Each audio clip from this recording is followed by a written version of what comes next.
Еркебұлан, сен мені шын жақсы көресің бе деймін ғой. Еркебұлан мен Жанеркенің таныстығы көпке әлі құпия екен.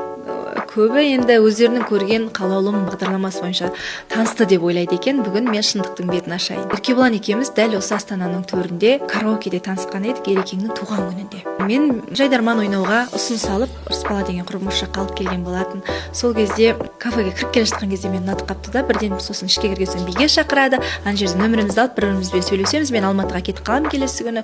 Нөмірмен сөйлесіп жүреміз де, бір мезетте енді арақашықтық бар деген сияқты. Мен Алматыда, ол Астанада экспо салынып жатқан, ол құрылыс компаниясында істейді, жұмыстан шыға алмадым деген сияқты болды да. Сосын мен арақашықтық ол дұрыс емес дедім да, сөйлеспей қалдым. Себебі мен басқа адамдармен сөйлесе алмай қалдым да, мүлдем жасым 25-те дегендей. Сөйтіп аяқ астынан сол кезде қалаулымға ұсыныс аламын. Ол жаққа үміткер болып барам. Онан кейін мен бір айдан кейін қатысушы ретінде шақырады. Рейтинг керемет болып, сөйтіп қатысушы болып отырдым. Маған әртүрлі үміткерлер келе бастайды. Мен көңілімнен шықпайды. Сосын басшылар шақырады. Не саған ұнамайды? Керемет жігіттер келіп жатыр.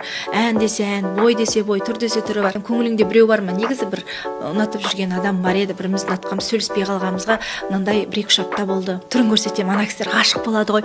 Çok güzel, мына жігіт расымен сені жақсы көрсе, мына бағдарлама сендерге арналған бағдарлама ғой. Танысып табысып ары қарай жігіттің шынайылығын бір тексеріп алсайшы, звонда кел деп деді.